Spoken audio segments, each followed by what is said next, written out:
Welcome to the 10:30 UED committee meeting. Item number 1, I call this meeting to order. Item number 2, Kayla Lee, appointment to the Arts Commission of the City of Tulsa, replacing Josh Chesney. Term expires December 1st, 2027 from Council District 3. Is Kayla here? There you are. Come on up to the table, Kayla. Good morning. Yeah, good morning. Good morning. It is Well, now. Yeah, Thank you for perfect. making the trek here. Yeah, wasn't too far. Tell us a little bit about yourself and why you want to serve on this commission. I'm Kayla Lee, licensed architect. I have my own firm. We're about 6, 7 people here in Tulsa and have an office in Minneapolis. That's where the hesitation, how many people are up there? We also do construction and the arts, for me, has just been a really important component in how cities and spaces really kind of anchor and support themselves. So I think that my presence on that council could be, or commission could be really useful. Looking at things from a technical perspective as well as kind of neighborhood and what influence that could have over a space, different arts projects, installations. And we've been a part of several in the city of Tulsa. The one at Elgin in 244, we project managed it with a group of people. The lead was, of course I forget his name, as a Mr. Hall. What was his first name? Marlon. I was like, Martin, that's not his name. Too many clients, it's a problem. Marlon Hall, he was fantastic to work with. He's based in Houston, so came up to like put a proposal together, so we supported him in executing it from ideation to, you know, the final LED strip that's around the doors. To the point where I got a call from the guys running the Driller Stadium, was like, thank you for doing that, because it's the thoroughfare people park at OSU and then, you know, walk to the baseball games. Now it's lit, it's beautiful. You know, kids are always trying to open the doors that are fixed to the wall, so it's interactive in a really fun way.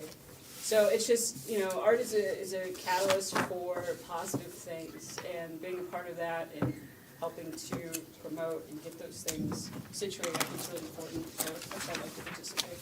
So if you look at the city collectively, do you feel like we're progressing in the right direction artistically? I think there's been a lot of movement in that direction. I think there's room for more.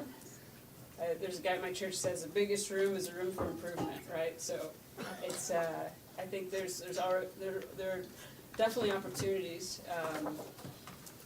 You know, there's a lot of statues that may or may not be useful, you could argue, but I think... Too soon, sorry. Too soon, okay. Am I stepping on something? No. Okay, We asked you you're a question, good. so you asked me a Gotcha. question. So I think, yeah, there's, for instance, I'll tell a quick story. So I worked in Amsterdam for a number of years, and there's a project in a really desolate part of the city in the north, and it was an old shipping where they'd make ships in the 1800s and different things. And people just didn't go there. And there's a lady, Ava de Klerk.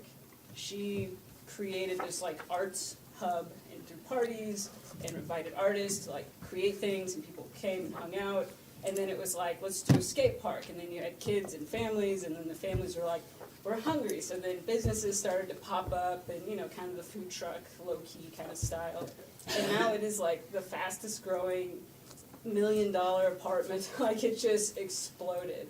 So it's like, what was the catalyst for growth? Art. It was like someone, and I spoke with her director. I was like, how did you do this? She's like, I had no money. I asked someone for $2 million. They laughed at me.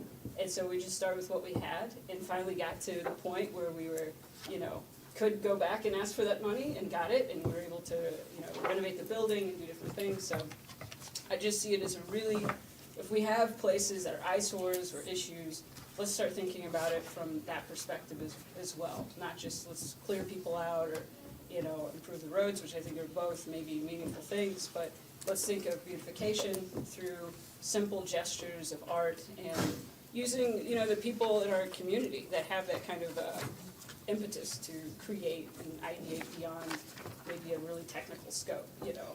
that can imagine a mural or something that you're just like, wow, it's so cool to see. I never thought. I mean, even if I bring someone to town, there are two places I have to take them. One is a driller, which is kind of weird, but it is. Yeah. And then, It's cool. yeah, it's so cool. And then the other is ORU, because it's like, what? Where am I? Like space age architecture, right?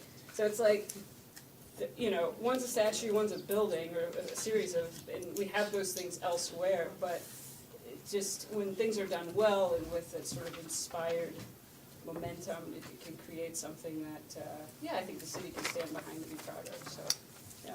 Well, obviously, I don't have any reservation that you have passion for it. Oh, right on, yeah, I think it's cool. Counselor Dutton? Definitely. Hi, I'm so glad that you're in my district, and I really need to get with you after this Yeah, little right on. thing here. So, I'm excited that you're going to be on the commission.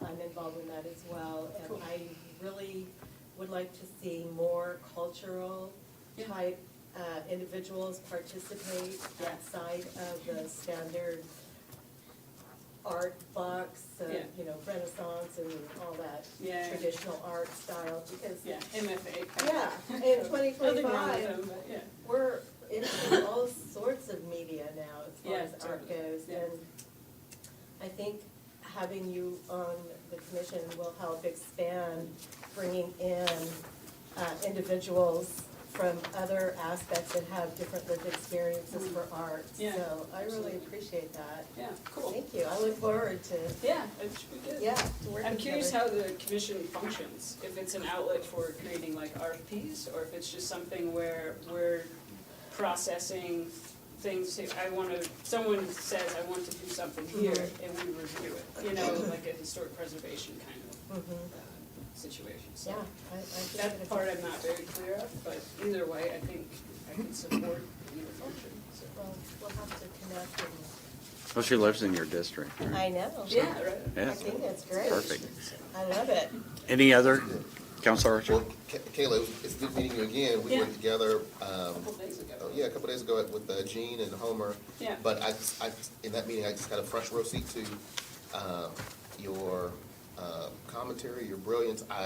And that was more in the architecture space, but I'm excited that someone of your caliber is stepping into this role, and so I support you 100% and excited. Yeah. All right. Well, thank you, Kayla, for coming down here. Your confirmation will be on our April 30th, 5 PM council meeting. You're welcome to attend or not attend at your discretion. So thank you for coming here today. We Yeah. appreciate you being willing to serve. Thank you. Okay, moving on to item 3, Frank Frazier, appointment to the Ethics Advisory Committee, replacing Amanda Zuniga. Term expires December 1st, 2027, from Council District 9. Good morning, Mr. Frazier. Tell us a little bit about yourself and why you feel like you'd be a good fit for this. Well, my name's Frank Frazier, native Tolson. Went to high school with some people here in the room, Jinx High School. Yeah, don't hold that against me. We will. I was just gonna We say. will. And vice versa. Yeah, that's probably more accurate, right, Phil? I practice law here in Tulsa on the west side, and where my family's a third-generation lawyer. It's kind of a genetic problem. Fraziers have been practicing law in Tulsa for 75 years. I think the qualifications I bring to this position are having professionally now in Tulsa for 27 years, practicing law, providing advice and to clients with ethics problems, ethics issues, from individuals to corporations, labor unions, businesses alike. It's kind of been in my wheelhouse. Prior to that, I lived and worked in Washington DC and provided legal advice and ethical advisory opinions to elected officials in the U.S. House and the U.S. Senate, and then in the White House. So, something I've done before. I'm excited for the opportunity to get to do it again. I'm at a stage in my life where my kids are older. I can devote attention to both my business and helping this city that I love. So, Well, perfect. It's obvious you're not short on experience in this capacity, so. kind of my wheelhouse. Counselor Lakin, you get first bite. Oh, gosh, Frank and I have known each other since we rode bus number 28 in fifth grade together. Oh my gosh, you remember the So, bus yeah, number? We go Or way a back. CD. Have a couple of stories that I won't share at this table. I'm sure he has a couple that he won't share at this table, but yeah, I wholeheartedly support Frank and what he's done for our city and what he'll do on this commission as well. Perfect. Any other questions, comments, concerns? All right. Thank you, Mr. Frazier. We Thank appreciate you. you being here this morning. And again, your confirmation will be on our April 30th, 5 PM. You're more than welcome to attend that I'll be there. confirmation. So thank you again for coming. Nice to see you. See you. Good, thank you. Okay, on to item number 4, rezoning application Z7808 from RS3 to RM2 for property located at the northwest corner of West Newton Street and North Union Avenue, requested by Craig Emmel. I've heard that name before. From Council District 1. Morning, Susan. Hi, good morning. This is a pretty simple zoning application, I think. The request is from RS3 to RM2. You can see this area has got a lot of different zones. The 2 RM2s to the east, those have been fairly recent. Have we done this before? Yeah, exactly. A lot of these seem very similar that we're seeing kind of all over town in certain areas for sure. So I don't think anything's come out of the ground yet on those 2, but we're anticipating that it will. So this, there's no specific proposal here. I don't think he knows exactly what type of housing yet, just being able to do some type of multifamily housing, whether it be townhomes or maybe a small apartment complex. That's what RM2 would allow him to do. We didn't have any members of the public contact our office or come to the planning commission meeting. It was unanimously recommended for approval. Go ahead. So right now, there is a house on the property. I think those are greenhouses on the back. And you can see it's a really interesting area. There's a lot of big lots with trees and all kinds of cool stuff going on around there. So it's a good place for infill like this, I think. Counselor? Nothing? Questions, comments? All right.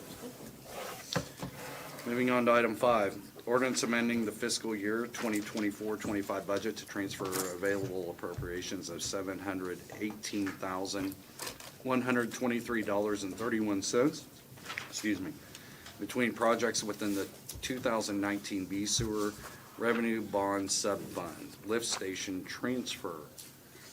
And there's Jared. Morning, sir. Morning, Jared Moore from Budget. This is a council transfer, just moving that $718,000 between projects. The Northgate Lift Station is going to be completed. There's some money left over, and so they're going to move it towards some increased cost on the Turley North Interceptor for rehabbing the lift station out there. Any questions, concerns, comments? All right, thank you, Jared. Oh, you're here for the next item too, aren't you? One more. Okay.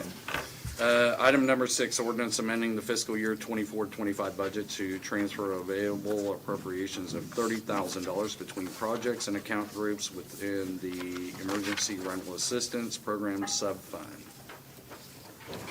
Yes, sir. This is moving $30,000. In the most technical sense, between projects, really it's to the same scope, but the grants group reviewed the scheduling of the funds. It looks like there will be some money unspent in the admin portion for emergency rental assistance. All the funds have to be spent by September of 2025. So we're moving that money towards the programming arm of emergency rental assistance so that it can be programmed out as part of the services. I have Go ahead. a quick curiosity, which I'm so glad that more dollars could get directly to help people maintain their housing.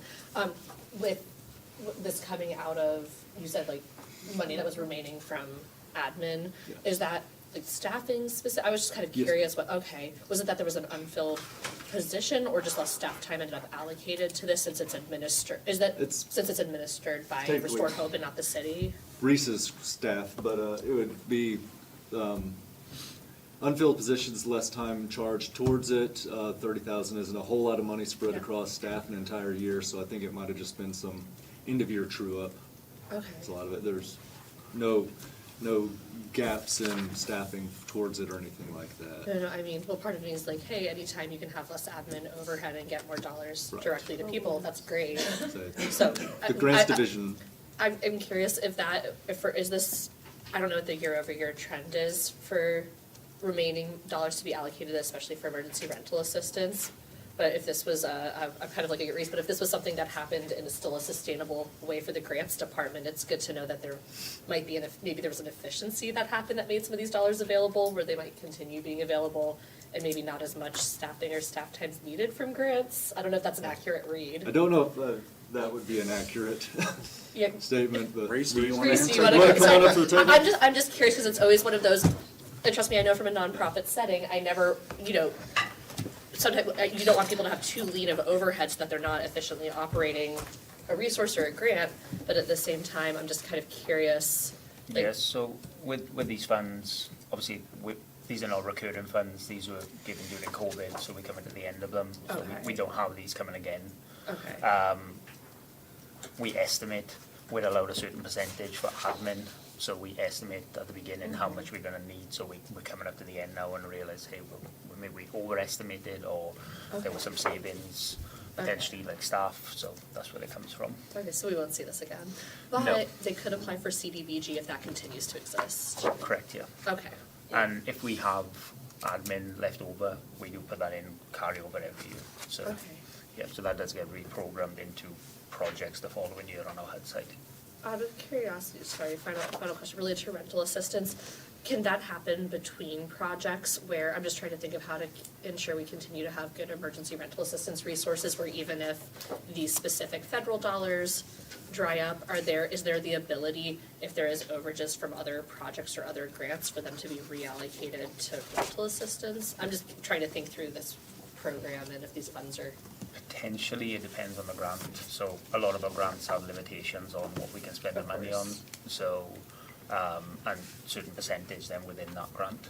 So it would just depend on what the project was, what the allowable activities are within that grant, and where we can repurpose it. Okay, great. Thank you so much, that's helpful. It's a great ask. Yeah, I just wanna make sure we can keep having emergency rental assistance and people Maybe we housing. can put that on our habitability agenda to dig into. Oh, that's a good note. I'm looking down at Sarah. Can we put, emergency rental assistance onto habitability? Okay, we're moving on to item number 7, ordinance amending and correcting ordinance number 25-500, adopted by the Tulsa City Council on January 2025 and approved by the mayor on January 15th, 2025, closing portions of certain public ways of the city of Tulsa in which legal description contains Scrivener's errors. Yes, sir. Paul Zachary, Public Works. We apologize for this. We had a very lengthy legal description on this, and we left out a couple of references that were not provided by the surveyor and the applicant. We have since got those, and we've added back in those references, and there was a lot and a block call out for block 1, and it should have been block 7. So now that this is it, all the shape all closes back to the point of beginning as it should. So we're just asking you to help us make this Scrivener error, and we're taking steps so that we double check these and make sure that we have everything we need. So this is on, we passed on an issue from the surveyor and we didn't catch it, so. So this is Paul's mistake, is what you're saying? Please do put that on there. All right, I am right. You are human. It sounded That's so right. egregious too. I have human staff. We're all Yeah. human. Yeah, exactly. All right, I'm, quite honestly, I'm not amazed, I'm not here more often. just for this reason? Yes, exactly. I doubt that. But anyhow, so, Any thank you. other questions or comments? Thank you, Paul. Yes, sir. Okay, resolution directing the filing of the annual assessment roll for the Tulsa Stadium Improvement District Number 1 and notice of public hearing on increased assessments against the certain parcels of real property within the Tulsa Stadium Improvement District Number 1, setting June 4th, 2025 as the date of public hearing and directing that notice of public hearing be published 2 times, and this comes with the emergency clause. Good morning, sir. Good morning. Binu Abraham with the Finance Department. This resolution directs us to file the annual assessment roll for the Tulsa Stadium Improvement District with the City Clerk's Office. The resolution also provides a notice of public hearing to property owners. The public hearing is set for June 4th at 5 p.m. We are scheduled to build these assessments on July the 1st. These TSID assessments started out in 2009. It's a 30-year district. And we will send property owners, once this resolution is passed, we will send property owners a notice, a copy of the resolution and their proposed assessment for the coming year, and they'll have a chance to object to it in writing. The objection has to be delivered to the city clerk's office by Friday, May the 30th at 5 p.m., so that they can attend the public hearing. So this is a second tax deadline, right? May 30th, 5 p.m. to file your objection to this increase, right? Is that what you're saying, Banu? Well, Say that again? yeah. Oh, so okay. They have to May 30th, 5 p.m. Yeah, I simplified it for somebody like me. Are you submitting something, Counselor? No, I'm not. I don't have that kind of property. So, all right. Any questions or comments? Thank you, Banu. It's always good to see you, sir. Thank you. Okay, item number 9, discussion with the Tulsa Planning Office and/or other city representatives regarding current zoning regulations for residential pool rentals.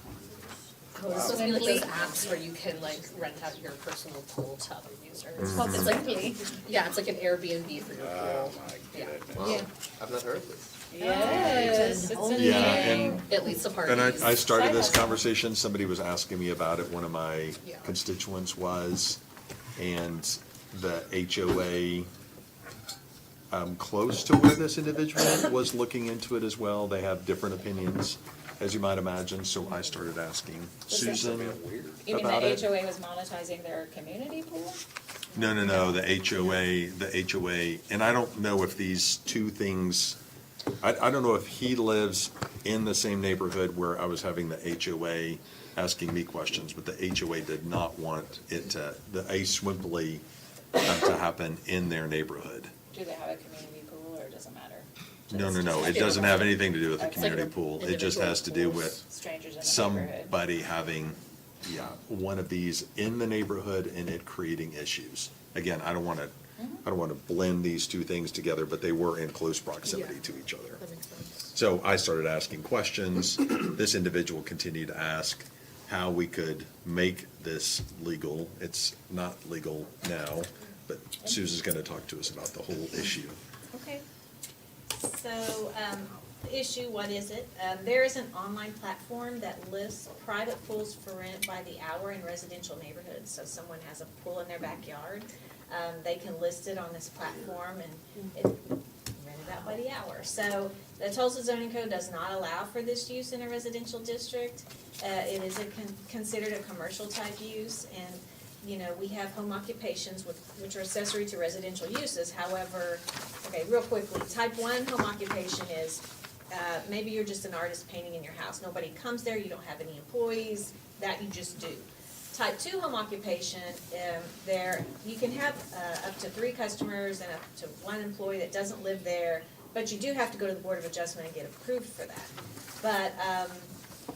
But in order for you to have a type 2 home occupation, there are quite a few standards you have to meet. One is that you can't have more than 3 customers at a time, and all activities have to take place in a building. So therefore, pools, the ones that I've seen listed are not in a building, and I'm quite sure there would be more than 3 customers.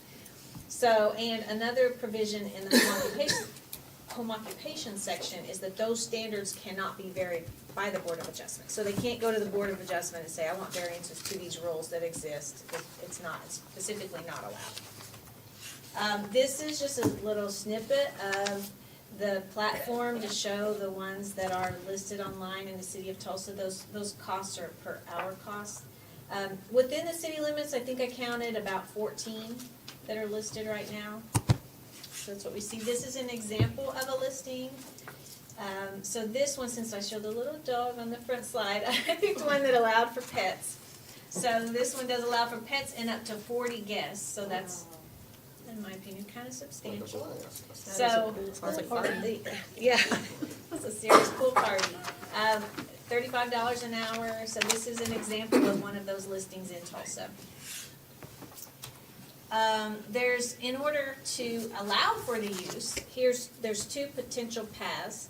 One would be to amend the zoning code text to allow for this in residential uses, but it would apply citywide. And there's probably different ways to do that, but we would just have to figure that out if that was a desire at any point in time. Again, it would apply all over the city. Another path is to rezone the property to a commercial zoning districts and otherwise residentially, and the other, in the middle of a residence. So these are the paths, good or bad, this is what the paths are. So, Councilor Lakin wanted me to talk through, this is an example of a text amendment process and all the steps along the way. For something like this, it would start with council initiating it. Councilors may, this is optional, but may want to hold any public meetings to get input on it. Then, of course, at that point, we start our process of noticing. For text amendments, it's just put in the newspaper. Of course, it's not site-specific, so nobody gets a mailing. There's no yellow signs because it's not specific to one property. We would prepare our staff recommendation to TMAPC. We would have big concerns about introducing this type of commercial business consistently into a neighborhood. So I can't see staff recommending favorably on a text change like this. It just seems like it could be really problematic in a neighborhood. Public hearing process, you probably know. TMAPC first, and then it comes to you all here in this meeting, and then to public hearings. And of course, if adopted, these text amendments or map amendments take about 120 days from the time it starts to when it becomes effective. And that's it. So I'm gonna take Sheriff Purvillage real quick. Seems a bit odd this seems like an odd thing to me. And I think really it's because, the Parks Department has trouble with its pools, why people wouldn't use public pools when, there were those options. So I don't know about whether this is about exclusivity, or what exactly it is. It's just a little bit odd to me, so. Anyway, Counselor Bellis? You gotta appreciate the ways these different gig economy apps pop up and then keep popping up for us to figure out zoning things related to. I think my quick thoughts are, because I acknowledge it's one of those, right now, it's like kind of this unregulated, and it sounds like in conflict with our zoning policy, things that's happening in neighborhoods. Right.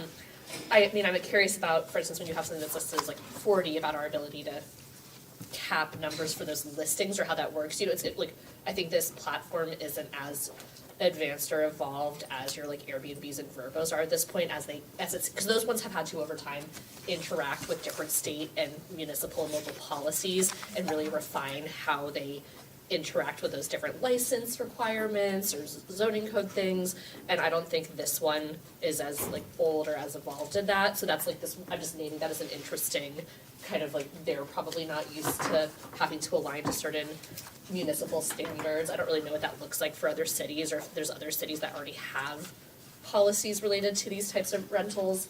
One of my thoughts is, and I want to acknowledge some key, I'll mention these and then acknowledge some key differences over time to my colleagues as we're thinking about how to kind of figure out what's the right way to regulate this, is, we've had conversations over time about what it looks like when businesses operate in neighborhoods, right? We've applied that to childcare homes, which those though, of course, only have X number of children in them, and are providing a direct service to the immediate neighborhood.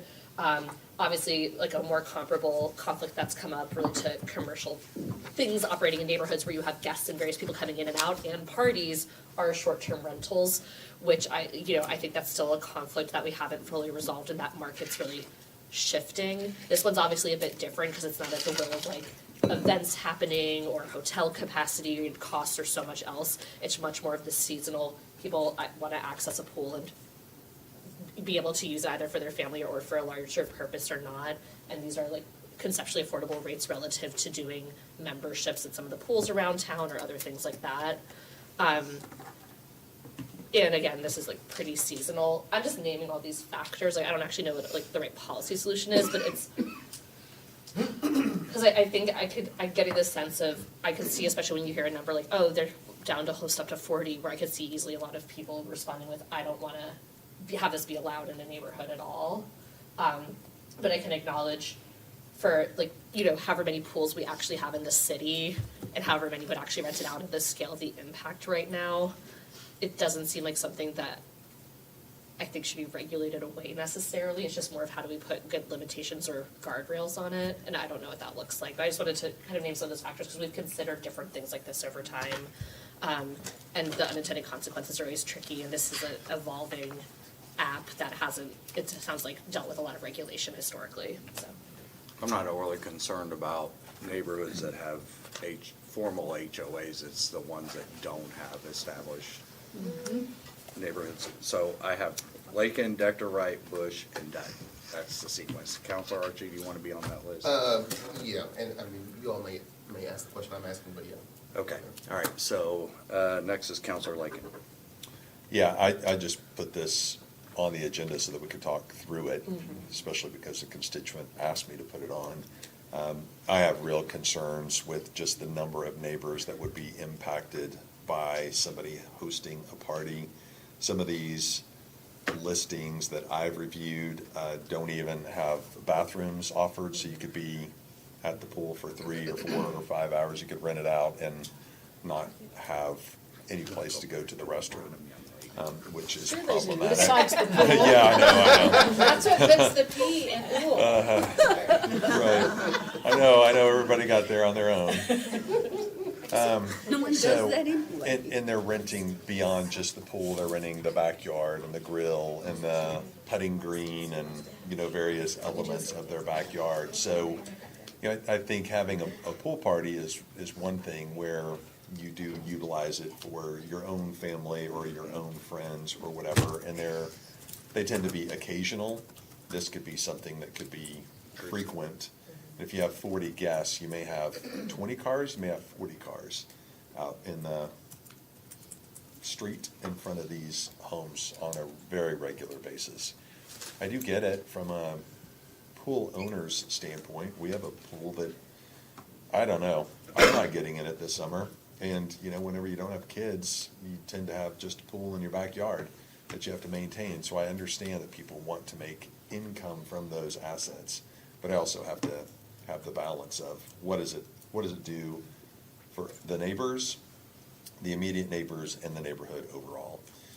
So I'm interested in other people's ideas and thoughts on this. Counselor Dector. Thanks, I'm glad you brought this up. So the company launched in 2019, and to answer your question, Christian, Counselor Bingle, I think during the pandemic, it really heated up as like a way to be outside and in community in a safer way is really maybe where it kind of started, because public pools weren't open. And then just, I would be remiss if I did not share that District 7 doesn't have a community pool, Yeah. so that's a commute. District 7 does have a lot of those early suburban neighborhoods with pools for the community that are available for any public person to purchase a membership, and my family has certainly done that because we don't live in a neighborhood that has that. But interestingly enough, a lot of my neighborhoods have that community pool, and then neighbors have their own pools in their own backyards, and some of them are on that map. So I will say, thank you for bringing this up. Nobody has complained about this to me yet, which is kind of alarming, actually. And I think it's something we should discuss. I do share Councilor Ballas's initial reaction that overregulation of this is not a direction I would want to head. I have a church that every June, you know, these elders in the church have invited literally the whole church to their neighborhood for a pool party. It's like a standing June event, and it's more than 40 people. It's not for paid admission or anything, but it's like, Then where's... it's fine, right?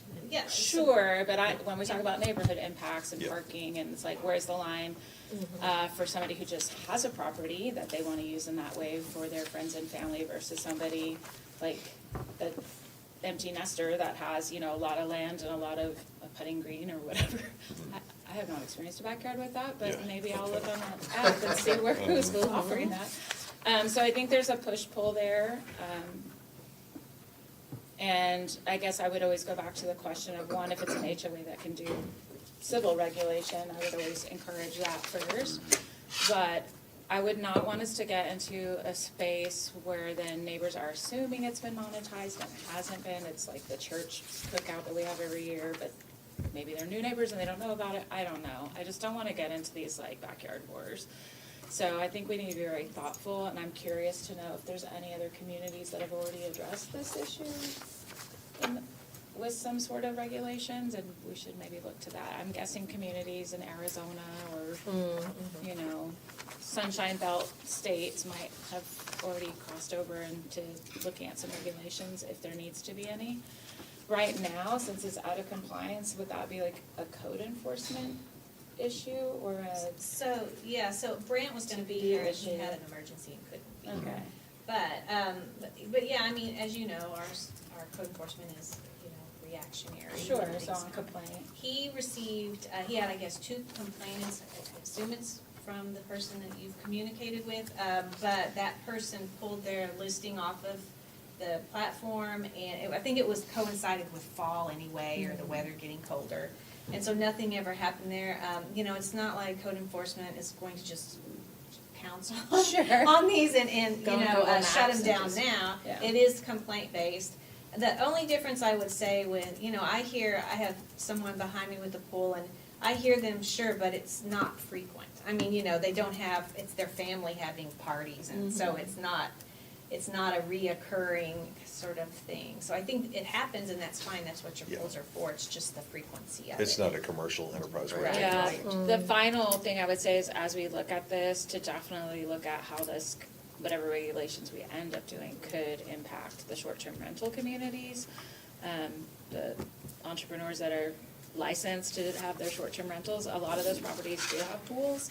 And so I would wanna make sure that we're not somehow having a cascade of unintended consequences. But, I mean, I think it's worth a discussion and a look.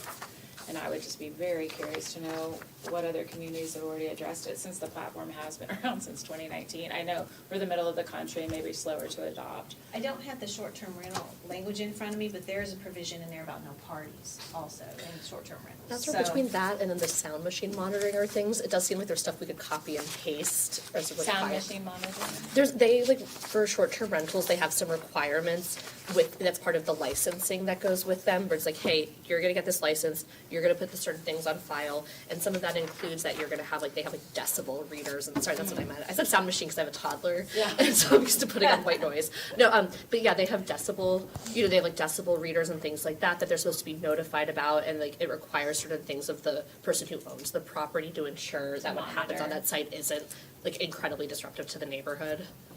So there's some stuff like that, but that, again, is paired with having these licenses, so we can actually pay a staff person here to monitor that within code enforcement. And then take the complaints. Yeah. Which these right now would just go directly to 311. Yeah. Or the counselor. Can I just reshape something just on these comments real quick? Absolutely. Yeah, I'm really not bringing this to us for more regulation. I was just bringing it to us because of this one individual's request that we allow this. And so the focus really is whether or not we want to initiate it and then have it go through those steps that Right. Susan outlined. If somebody else wants to regulate it further, then you can take that step, but I feel like we have enough regulatory, And there's only 14 of these. yeah, Oh, I think I actions was reacting available. to her comment now. about neighbors will be like, 40 people, we don't want it. Yeah, yeah. It feels like we can resolve most of these on our own. Thank you. All right, Counselor Bush. So, I know for years we have pools that have hired swim coaches. Mm-hmm. And 'cause Private pools, yeah. private pools, so are they out of any sort of compliance by doing that? So we did talk about that in our Yeah. discussion too, as far as swim lessons, because of those two things sort of stick up at the two things that would apply here too, no more than 3 clients at a time, and it has to be entirely in a building. So if it was an indoor pool but so we know the reality is a lot of these things happen in Yes. neighborhoods, and they just do, and they don't make noise, and neighbors aren't negatively impacted necessarily, but, to make it compliant with the zoning code, yeah, it does need to go to the Board of Adjustment if it has more than 3 clients and it's outside of, well, actually, it can't get a variance to that, to those things, so, yeah, those aren't allowed. We've got a lot of folks that have been out of compliance Right. for decades. Right. That's the Right. rules. With all kinds of regulations. I know, okay, so, you know, of course, I go to the whole liability issue. I have a pool. There is no way in God's green earth I want anybody in there, because what if they drown? Right? Swiftly sells you the insurance too. Oh, well, there you go. That's more insurance. So, yeah, it's just, I don't know. I kind of have issue with it. I understand people trying to make money. If you don't want to use your pool, hole it up, put in a putting green. Well, you have to get a permit for that too. Get rid of your pool if you're not getting in it, If yeah. you're planning to fill your pool, please pull a Do some permit. Well, skateboarding and- inside of it. And it's, you know, we already, so we have, when my kids are in town, we have pool parties, but we also are very respectful to 10 o'clock. You know, keep it down. We already, I get a lot of complaints about noise, especially in the Brookside area. So it's like adding another level of things that disrupt communities that I don't, in D9, we don't have formal HOAs like you guys do out south. So these are loose-knit. Neighborhood associations, yeah. Very, very loose, if you will. So to your point, it's almost like, can we just handle this on a one-off and not, I just have a problem changing the zoning to commercial. And I think that's a Me too. slippery slope of going, opening up Pandora's box for other issues in neighborhoods. All right, Counselor That's Dunn. my input. I appreciate everybody's comments, especially your comment about opening it up to commercial. That's gonna open up a whole lot of worms in neighborhoods for commercial use, and that can be very controversial. So, and the liability issue, I also appreciate Councilor Lakin, you bringing up the outbuilding where people would maybe need to change or go to the restroom. None of these things are defined, and I think it's great that we're opening up the conversation to define, to differentiate between backyard events with families and maybe your church group as opposed to regular rentals without any kind of regulations, Monday through Sunday. And I can't help but think about the drinking that might occur at these parties. Do we have regulatory standards for children to adults? I think that's important. Parking, and then we have hotel pool rentals. I don't know that necessarily we would need to have something like that in a neighborhood. Pool rentals when you can access motels, and hotels for pool rentals as well. And then to. What is that? Hotels just rent their, They'll can rent have if you birthday want a parties at party, a hotel. yeah. Cool. And they've got the without being like liability, yeah, they've got the staying. insurance A and guest. everything. oh, I didn't know that. Without, Yeah. I had a couple of pool parties there. So, I mean, those are possibilities that we could The Wyndham used to have that. promote, and also to Counselor Bellis, licensing, and how would that be regulated, and chemicals used in the pool? I mean, there's so many factors I can't Yeah. think of that. There is a lot of stuff that. Yeah. So I think it's worth a conversation, but I would be definitely concerned about zoning and. Okay, Counselor Bellis. What was the first option again for what we could do policy-wise? Can we look back at those two? Because I understand, I'm thinking like, here's my inclination from the full scope of the conversation, and thank you, Councilor Lakin for recentering us on, is this just something we want to like find a way to make legal or not? Is if there's really only 14 of these operating in the city of Tulsa, unless this became a broader trend, like the regulatory side, and since like how many complaints have there ever been or things like that, Yeah. doesn't seem of great interest, and of course people are assuming a certain level of like personal liability or risk, but that's up to them. But yeah, what were the two options? So- Okay, so we can, So it's the text which we focused on, but the other one would just be to rezone the property to commercial. Because it would be a commercial use.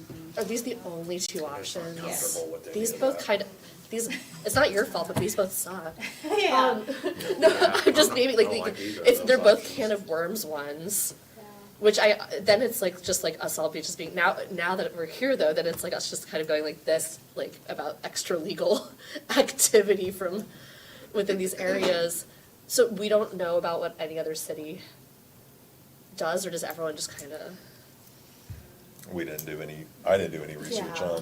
on that element, knowing that this is not something that happens very often No. anyway, at least Yeah. from what we saw on the Swimply map. I think these tend to happen more within my neighborhood. This house actually sold recently because I was happy to hear that the property owner thought it was too challenging and the city made it too hard for it to be an Airbnb, so now it's someone's home again. We had a large house with a large pool that frequently had like bachelor and bachelorette parties at it, which was very disruptive, but that was extra disruptive because they actually were also, it was Airbnb plus The pool. pool. I think pool on its own is kind of less. I think what's just hard though is these both seem like a can of worms solution-wise, which then is It could like- be less, you never Yeah. know. I can't remember, what does Swimply say about when does the owner have to be there, or does it, the owner not have to? Because then be they're there? part of the party. They don't have to be Yeah, there. they don't Right. have to be. Because Yeah. then it's just a weird way that they invited guests over. That's what's, Uh-huh, I'm yeah. curious, this is more of a legal question maybe, Jack's like now. Like at what point, I understand this is a commercial activity because the people are paying them to like rent a space. Is there any way that, I'm just trying to think of, and this goes kind of How back you to. go around it. Yeah, or just what Counselor Dector writes, point of like, hey, someone could invite, a whole group over, what the difference between the ways you've invited guests. Just The exchange of money. is the part, right. And are they paying sales tax on this to the city? That's a whole other, Well, I would yeah. hope so. With these Hope so. websites, you never Well- know.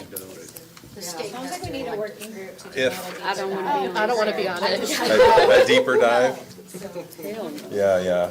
We're not ignoring the extra legal activity, but we We're don't gonna have a jump good into the answer deep for end it. if we keep Uh-huh, going. yes. I'm out. I don't wanna touch Let's just it. wade in on this Yeah. one. Yeah, we're gonna That's a jump good into the one. deep end if we keep going. Counselor Archie, go I'm ahead. not gonna hold my breath. That's fine. Okay, we're So, done. Yeah, after I finish here, but, I don't have a pool. I would be curious, I agree with what other cities are doing.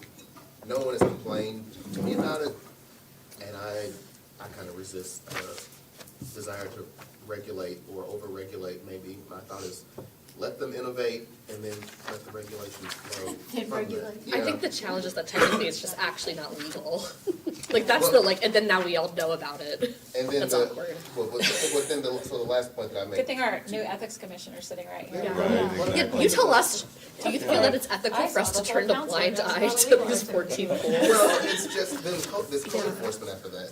If someone It's really has a challenge, Yeah. call 311, call the counselor, and then we'll follow up about it. That's what I'm thinking.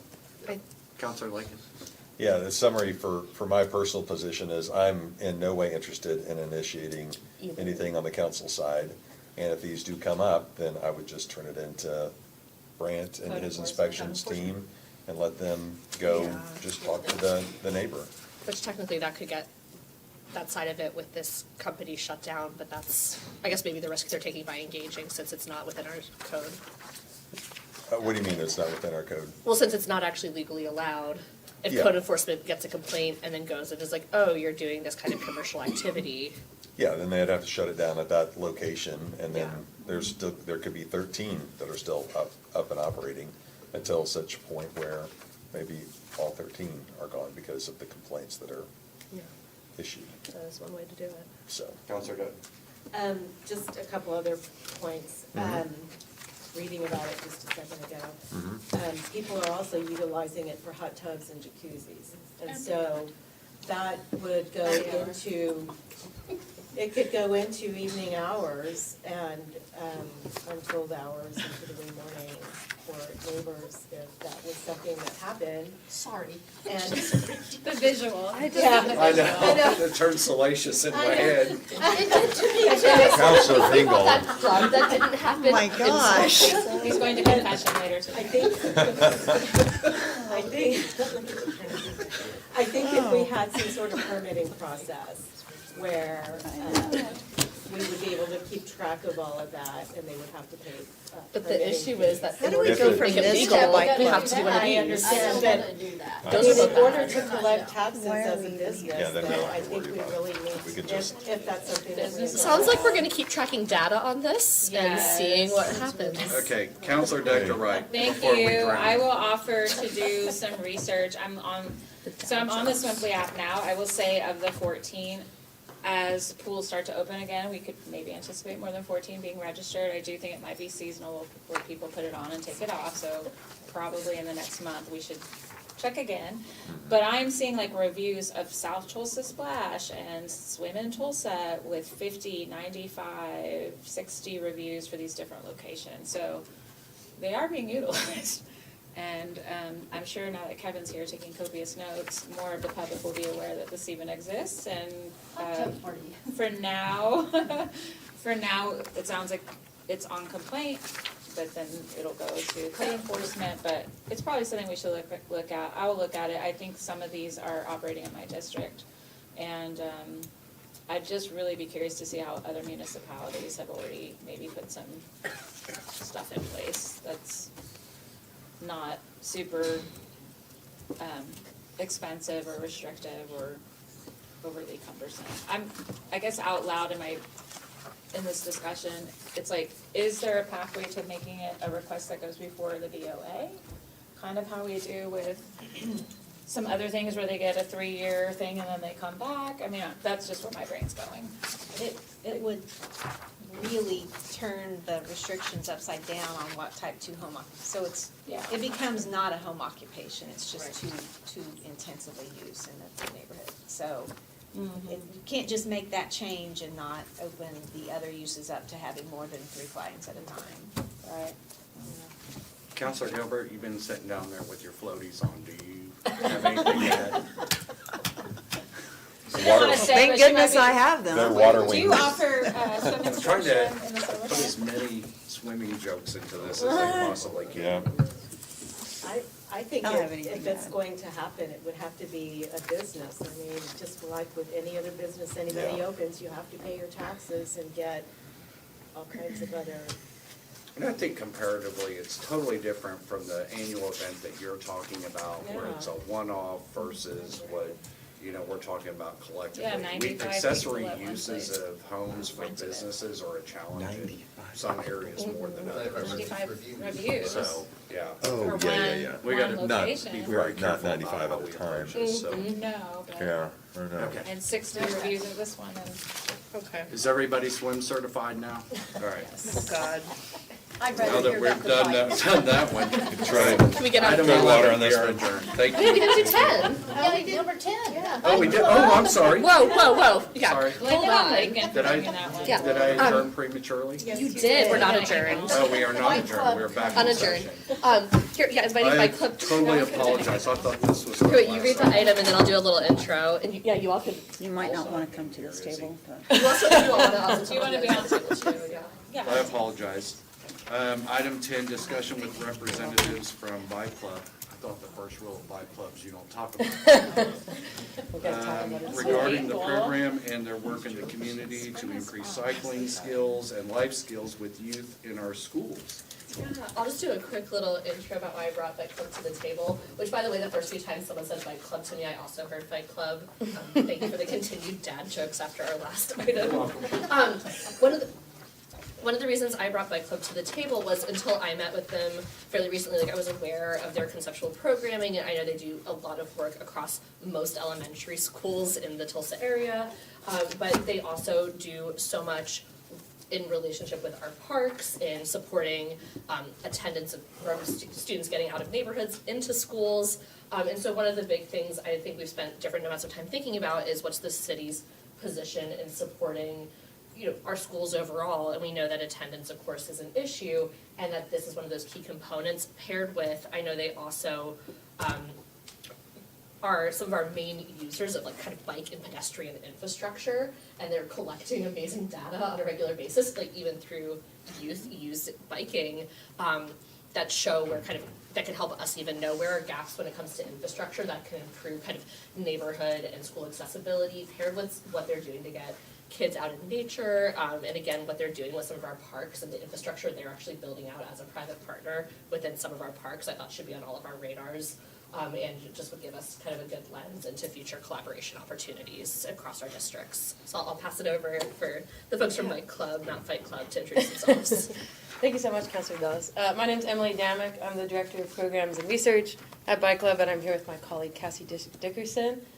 So I'll talk for about 5 to 10 minutes, and I just ask that we can leave questions to the end for discussion, just so I can get through some of my slides to show you a little bit about, like Councilor Bellis mentioned, our programs at Bike Club and how we are working in your communities every day, year-round, with your constituents, with youth and even some adults as well. So our mission at Bike Club is to build confident cyclists and great Tulsans through community engagement. So as I go through our programs and I show you kind of a snapshot of all the different things that we're involved in, you can see how we are achieving this mission. So here's our programs are pretty multifaceted. I'll go through a very brief overview, but I'm happy to talk more about any of these as we go through. Our flagship program is our after-school bike club for 4th through 8th grade, so I'll talk a little bit more about that. We live in that amazing after-school expanded learning space. So a lot of clubs have a lot of schools have so many different clubs that kids can get involved in, from cooking club to craft club, and we offer Bike Club. So just a quick snapshot to give you some context for where we are throughout the city. So you can see we have schools in almost all, with the exception of District 8, but in most districts we have multiple schools where we are active every single week, sometimes multiple times a week. You can see from the yellow cycle icons, that's our elementary schools where we operate after-school clubs. The orange is our middle school sites, and we're actually hoping to add at least 3 more schools next year within the TPS district. The blue is Tulsa Met, where we operate our bike mechanic program for high schoolers. And then the exciting part with the green tree icons, that's our soft surface trail infrastructure projects. So I saw Councilor Archie on the Instagram enjoying our trails in District 2, and I actually moved. I live in District 2 because of how close the trails are.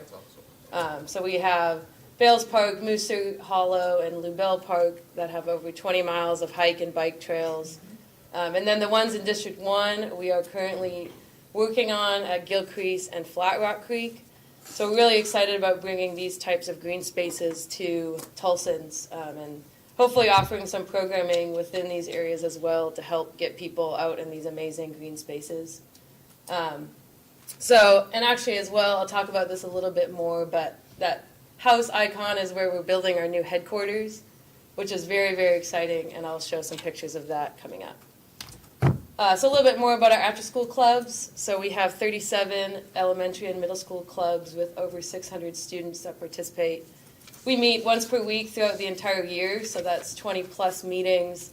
We do a curriculum of bike skills, bike safety, and then once we make sure that all students can ride safely on the road together in a group, like shown in the picture, we explore their neighborhoods. So like Councilor Bellis says, we use bike infrastructure a lot in terms of bike lanes, bike paths.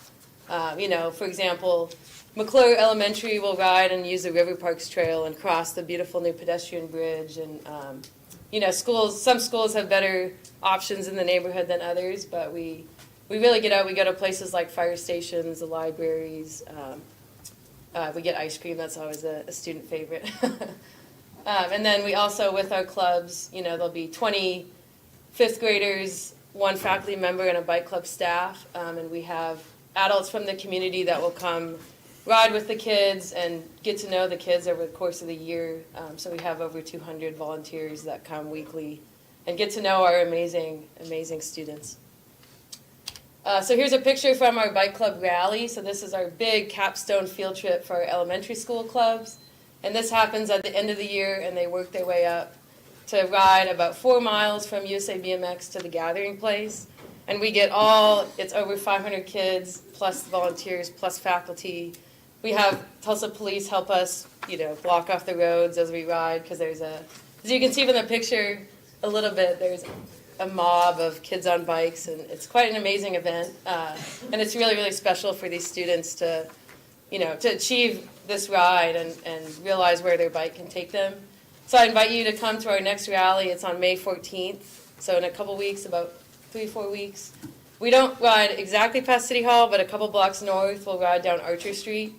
So we'll leave USA BMX at about 11 a.m., and there'll be streams of students and faculty and adults basically taking up the whole road on May 14th, so that's a really, really special event that we do every year.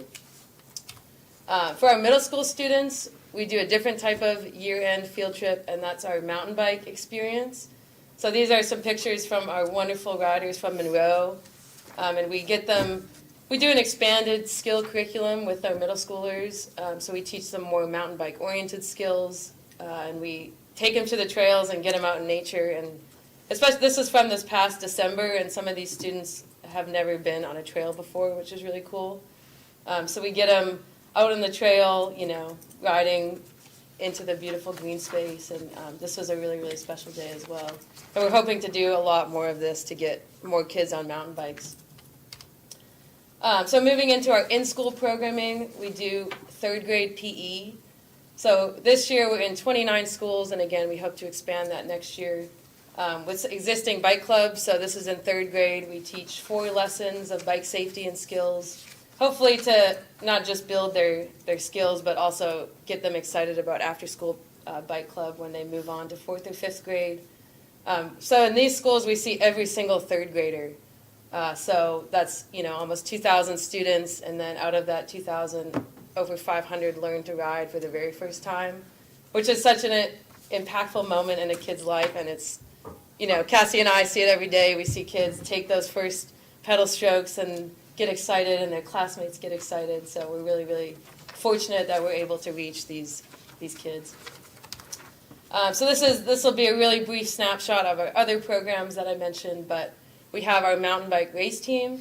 So this is about 40 students that joined us last year, and we practice twice a week from July through October. We compete.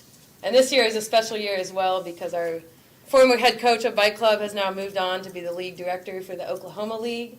So this is the first year we've been able to compete, not having to drive to Arkansas, but we get to compete at home here in Tulsa in the Oklahoma City area. So we're really excited about this coming season in the fall and getting as many kids as we can involved in this team environment out in the trails. We do camps in the summertime.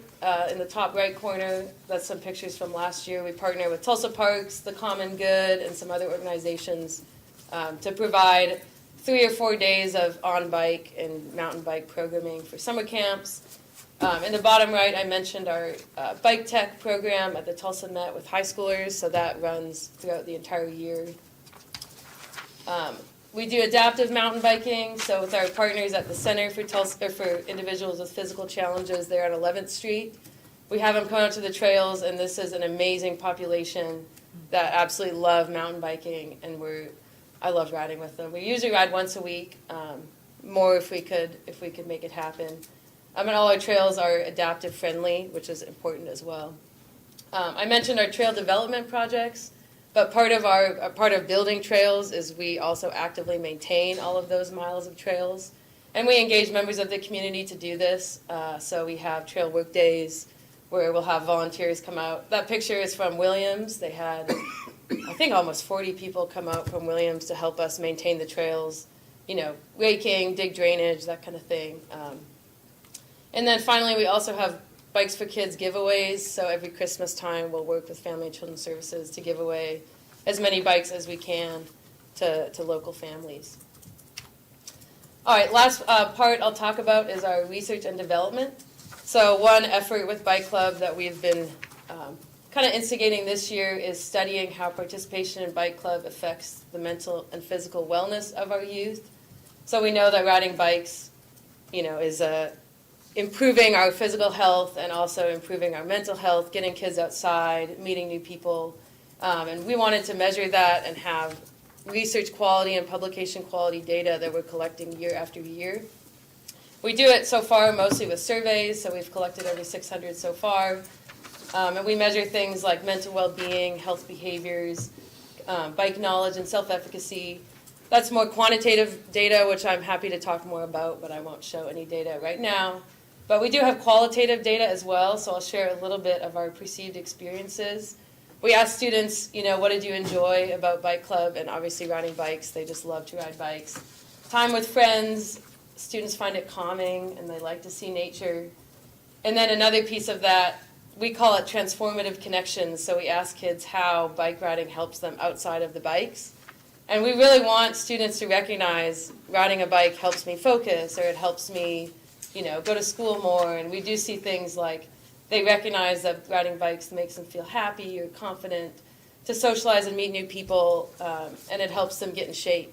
So we really want to foster students recognizing that riding a bike is more than just riding a bike, right? It really helps them, regulate their emotions or feel happy or confident and things like that. We can't do this alone, so we have, as I mentioned, a lot of adult volunteers. This is a picture from one of our cookouts where we get together once a month with really any volunteer, and we have burgers and beer and just chat with each other and talk about our clubs and, just get together. Which you're also all welcome to come. We have them once a month. We'll have one more for the school year in May, which the date is not set yet, but you can look at our social media channels through Bike Club Tulsa, and we advertise it there. And it'll be early May, I believe, just at a local brewery usually. But these are great events, and then in addition to all of our partners and amazing organizations that help us do the work that we're able to do. All right, last piece with our Bike Club headquarters. So this is a purpose-built space that we fundraised a lot of money for, which is currently being built. And this picture is actually a little bit outdated. So you can see on the left, that's Union Ave, and then Highway 75 is, to the right of that picture going towards downtown. So this is at Bales Park, and this picture was before the foundation was even poured, but I encourage you to drive down Union or visit Bales and take a look, because we have foundation, we have beams. It's amazing to see it grow, and we're really excited for this as well. We're hoping to expand our programming even more to not just youth in school, but offer more out of school time and for adults, clinics, things like that through these headquarters. All right, so that might have been more than 10 minutes, but I'd love to discuss more at this time and take any questions, so I really appreciate your attention. Okay, other than Counselor Bush and Counselor Archie's, okay, Counselor Bellis, is there anybody else that I missed that I ignored? Okay. Let's pedal our way through this. Oh, good grief. Counselor. Well, first of all, I want to thank you, Laura, for bringing it. I'm intimately familiar with Bike Club. Yeah. Before Bike Club, so to give you guys a little history, my ex-husband and I started the Little 100 that was in the middle schools. It was a long time ago, but it is so cool to see that, which was all volunteer-based, plus trying to get permission from TPS to be there for an after-school activity and then to run the competitions on weekends. It was always a struggle year after year after year. To see how it's evolved and grown into this is simply amazing. I encourage you all, even if you're not a biker, to come out.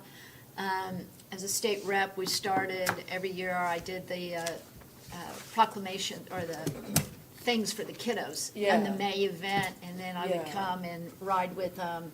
And it was so fun just to, I mean, they're all about Bike Club and building their confidence, and watching them evolve is just simply amazing. I think it's one of the best programs we have, and I appreciate you all also helping us with expanding our trail systems, as well as making sure that we interlink those with the Go Plan and all of that. So for you all that don't know, maybe we have cyclists from all over the world that come here because of our trail systems and our different activities and programs that we have, which is phenomenal. I've housed guests from several international places who come to Tulsa to bike. So as we look at going forward and expanding on different bike routes in our parks and all of that, and as they interlink, let's not forget this, because these are also our future leaders, and not only racers, but, you know, keeping them healthy into adulthood. It's a lifelong thing you can do. Oh, yeah. And I will say, like, communities like Bentonville, you can see the impact on tourism, that building. I mean, that's mostly soft surface, but also like, you know, road bike paths. We're hoping with our North Tulsa trails, getting more people to North Tulsa to ride the trails and, you know, spend money in the neighborhood. Like, it is amazing the economic impact that trails and, you know, things like that can have to get, you know, bikers or hikers or that into the communities. It's pretty amazing. Yeah, I'm part of several women's groups, and we go over to Bentonville all the time. Yeah. Going Me First too. Amendment, right, to interact Yeah. with all that. So the fact that Tulsa can be that kind of hub as we continue is fantastic. I've met people at Turkey Mountain that are from Kansas City, that are from Dallas, that are from Bentonville, coming here because they hear about the trails, you know, there, that, I'm like, it's amazing to see that. Well, thank you all for what you do. An amazing volunteer. I mean, you guys can't do it without the Oh, volunteers. yeah, not at all, yeah. Which is All right. amazing. Counselor Archie? Yeah, thank you so much. Just to double click, double tap on everything that you said and elevated for sure. So I taught at Robertson Elementary. I taught fourth grade there, and many of my fourth graders participated in Bike Club. And so thank you for your continued investment on the west side in particular. And every day when I'm getting on 75, I pass by Bells Park. Oh, yeah. And it's a tremendous amount of investment, and there's more. There's more that's coming to Bells Park, which we'll be announcing soon. I am curious, you talked about the data, you talked about sort of the qualitative. When do you think that some of that quantitative data may be available? In a couple months. Okay. So we have pre and post surveys. So we had, you know, almost every student take a pre-survey, and then our middle schoolers wrapped up in December, so we have their post data, and then our elementary schools will wrap up really after the rally, so middle of May. Okay. So we're gonna get that together in a report, once we have the post data, so we can have the complete picture and not just the No, I'd love to pre-data. see it. Yeah. And then, you didn't talk too much about it here, but just in the last conversation with Councilor Bush, the economic impact of cycling in trails. Is there a way or a sort of a distilled economic impact from Bike Club or just trails in general that would be helpful in sort of telling that story? That's a good question. We don't have one prepared for Bike Club specifically, but that's actually a good point of something to look into, because a lot of times with our ice cream rides, for example, like we try to find, you know, places in the neighborhood and spend money at those places, ice cream shops or things like that. You went to Mondo's. Yes, we did. Well, and Yes. you can also look at for what you do if like that related to improving school attendance and then those that Yes. attrition rate and people graduating. Yeah. Like, We have some career attendance trajectory-wise, data that we work with economic. the OP. Yeah, we were just with, Lauren. yeah, with Lauren just the other day. I bet you we can get some of that economic data from INCOG with the GO plan. With the GO plan. Yeah. Yeah, I could look into that, and maybe we can feed in. Yeah, because I know some of it exists. Well, I Yeah. don't want to interrupt. No, please go ahead. Well, it was just, I'll just tell you a little brief story and then I'll be done.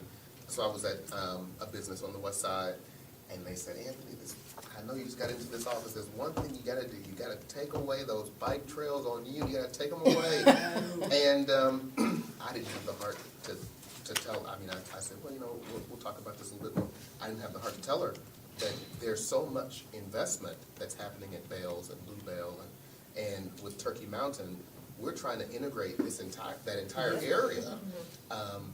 But having the economic data, having the social, emotional, mental health to be able to tell that story in a way that it's more than just, oh man, this is just inconveniencing me as I drive from here to there.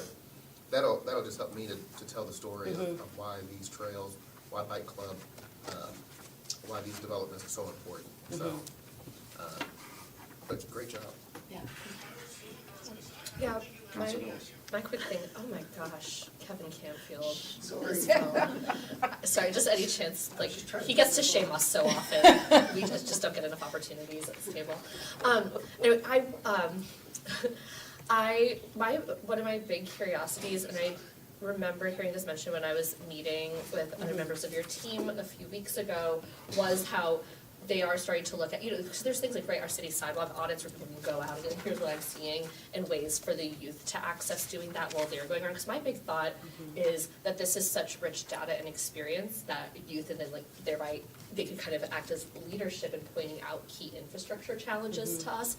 I'm curious if there's a way that you all see being able to get that information to, right, we have to think through, there's capital projects, there's infrastructure things, there's how can we make sure we're removing barriers for accessibility to schools, again, that bridge between schools and neighborhoods and things like that, and you all, like, through the students and the volunteers get such rich experience with that direct infrastructure across the city with things that we may not all be able to see or directly experience. So I'm just trying to think of or at least ask of you all if there's a way we can create a pathway of exchanging that information, because that's a really important data about, okay, when we're trying to get from point A to point B with these youth and these bicycles, like, these are the challenges, whether it's the road or the sidewalk or a crosswalk that's missing.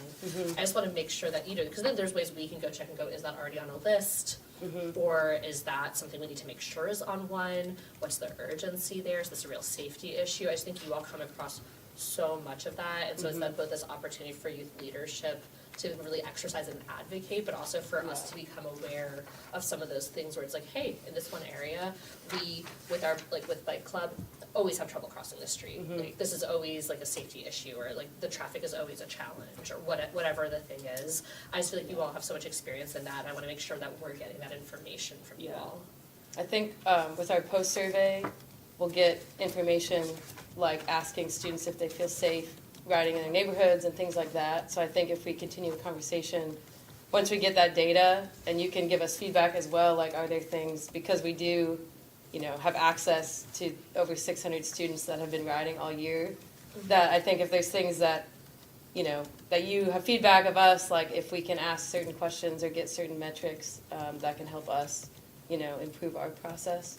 And I think also with that, we hope that with riding with the students and demonstrating and teaching them good bike safety, that it helps them feel more safe as well. Like, even if there might not be the most, ideal bike infrastructure that exists, a lot of times they do ride their bikes anyways, or we can foster confidence that they know how, because we teach them how to scan for cars and the proper signals and how to communicate and, things like that. So we do hope that they are then riding more safely just from their time in Bike Club, learning the proper safety, and then when they do get in an area with better bike infrastructure, it'll be just those two things coming together.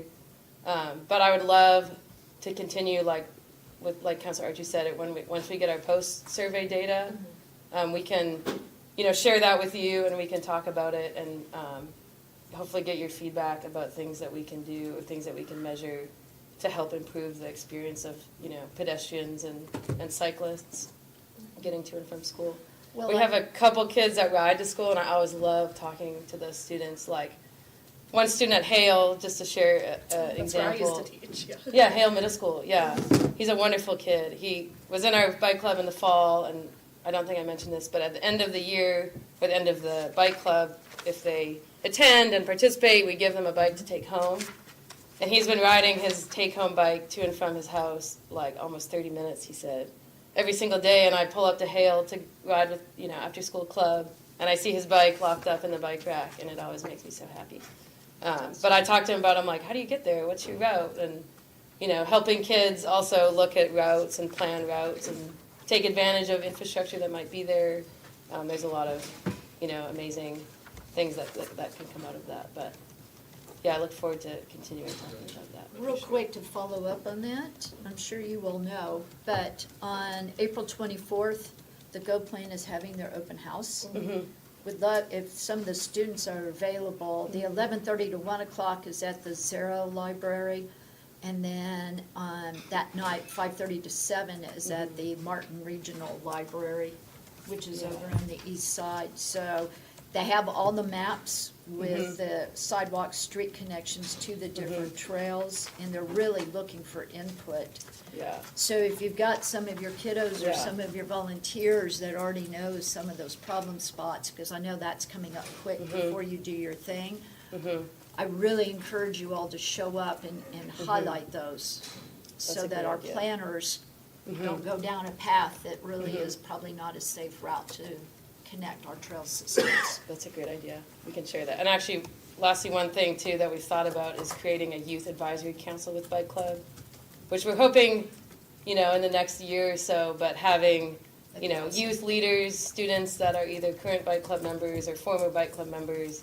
Because we talk to the students every day when we ride with them, but having those types of student voices, having some sort of, youth advisory council. We know of a couple other youth organizations in other cities that have had something similar, that I think that would be a great That would be idea of awesome. having, students stepping up and voicing their own experiences and concerns. Well, especially the one from Hale that has to navigate, Yeah, I'm pretty sure, on-street accesses. yeah, Having their input before we go forward with something, I think is super important, yeah, so thank you. appreciate it. Counselor Archie? Yes, well, you answered one of my questions. I asked if students got a bike at Yes. some point, they get Yeah. to keep it. The bike safety is important. In Garden City, just a few weeks ago, there was a man that was killed in the early morning hours on his bike. And so, working to try to make these entryways safer is definitely a priority. My question was, and you touched on it just a little bit, describe for me again what's going to be happening at the headquarters on Union, and I'm just thinking about Woodview Heights, Parkview Terrace, just the community around. What can they expect as far as just how that facility will affect them? Yeah, so it'll have office space, classroom space, multi-purpose space, kind of a bike shop type space, and then bike storage. So we're planning offering programming to the community, whether it's like a bike mechanics kind of clinic, learn how to fix your bike, or, we've done pop-ups at those areas, like we come to the neighborhood and, bring a bike, we'll fix it for you and things like that. Cool. But I would say to expect programming opportunities, whether it's clinics, learn to ride clinics, bike safety clinics, mountain bike skills clinics that are open to the community, whether it's weekly or monthly. And then we haven't decided on it yet, but kind of an open community gathering place, whether it's just open hours for the building or things like that. Because we have a beautiful glass door and it backs out right onto the trail. So we'll have a beautiful space just to be open to community members, in addition to offering them things like, clinics and camps and things like that.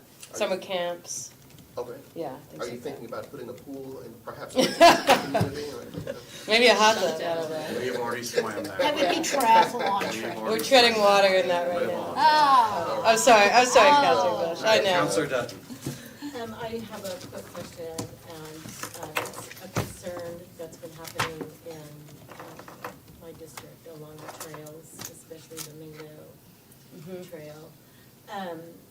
I would really love feedback on your concerns or how you think that we should approach the issue with motorized vehicles, ATVs. We've seen some of those on our The route. scooters, and it's really dangerous. Some neighborhoods And called carts. I would actually love to have you at a meeting that we're going to have to discuss these issues, because I get a lot of complaints about it. It's really out of control, and they're kind of taking over the trails, and I find that really worrisome for, Aren't those trails marked for non-motorized? yeah, they are, but. But hang on, because there was Then there's no legislation, regulation. well, and there was legislation to allow up to a certain CC Okay. on the trail with e-bikes. Those are like those, Yeah, But I know, but it's, Talking about gas-powered motorized. I understand, my point Yeah, I is, hear you. there was we Right. allowed for greater CC, it's being taken advantage of because who's gonna regulate it? Well, that's what I'm saying. I Yeah. mean, we don't have any regulatory, we don't have the police on horseback Mm-hmm. anymore doing patrols in the parks. And so I find it really difficult to utilize the trails, especially on the weekends and in the evenings. It's when- dangerous. When they're out there Yeah. with those. So I'd like feedback on Yeah. how you guys are kind of working around that, and what you think we can do together, to work together to get this taken care of, Yeah. make it safer. Yeah, we definitely have seen those, and I think what helps us in Bike Club is we're usually a very large group, and we have visibility vests, and so, you know, I think the run-ins, because we're such a large group, you know, we haven't, to my knowledge at least, we haven't had like a close call with somebody on a motorized vehicle, like almost, you know, hitting one of our students riding or something like that, because we are such a large group when we use those trails, but we do see them, and I think the noise alone is, you know, Well, a bit disruptive, but. To the point of being in a large group, the purpose is to get them to ride their bicycles, Mhm. whether in a large group or not. Mhm. Yeah. And they yeah. need to feel safe, whether Yeah. they're in a large group or not, on our trail systems. Yeah. Riding their bicycles. Yeah. Sounds like a good group of stakeholders to pull together. Yes, I agree. Yeah, definitely. All right, Counselor Gilbert, did you have anything? All right, then I'll take the last bite. We have McCullough Park over in District 6 that has the pump track on Yeah. it. So, of course, Disney is the elementary school next door, so they're the biggest beneficiaries of that being within their close proximity. Do you know if Cooper goes over there as part of their club? I know they have in the past, yes. Okay, because it is close enough. Yeah. There's, Yeah. you know, Garnett to contend with, you know, and having to cross and deal Yeah. with that, because that's even a challenge even for normal pedestrian traffic. right? Yeah. So I was just kind of curious Yeah. if they Vehicles. were taking advantage of that, or if they were Yeah. really doing more neighborhood riding or I know trail they, riding. I'm not sure how often they head over there, but I know they have in the past. Okay. Yeah, I love that pump track. It's Yeah, amazing. so Yeah. it's a great facility, and I know Yeah. they're the beneficiaries of it, Yeah. because it's just right next door, so. Yeah. Obviously, the work that you do is important to our kids, and the earlier you introduce our youth to things that are healthy, which I'm not that person, the more they'll tend to take those on for a lifetime. And this is really one of those good activities. Having been on bike patrol for the sheriff's office, I really enjoyed that. Just simply that freedom of being on a bicycle and having on a motorcycle even. There's a freedom associated with those two wheels for some reason. Oh, yeah. So what you're doing is very important to our community, for our kids. And bike lanes are important, especially like on 11th Street near East Central. I've had people, you know, be irritated about that bike lane. And I just said that's a non-starter because it's near a school. And where those paths, I think it's very important that when we're doing this, we're educating our kids about safety, and that they're actually very cautious about where they ride their bikes. Because like Counselor Archie alluded to earlier about, you know, bicyclists being hit. And I think when we were down in the 911 center the other day, car versus motorcycle, it's not a versus at all. It's a, Car always wins. yeah, car always wins. So I just want to make sure that, you know, education is first and foremost, you know, especially with our youth. So thank you again for your work, and I think I speak for all of us. All right. Thank you so much for having me. Thank you for having, or for coming down here today and presenting this to us. Very appreciative. And we All hope right. to see you at our rally on the 14th, All right. cheering the kids on. Yeah. Thank you. So we can hit the coaster break now and hit item 11. Or and the we are hand. adjourned.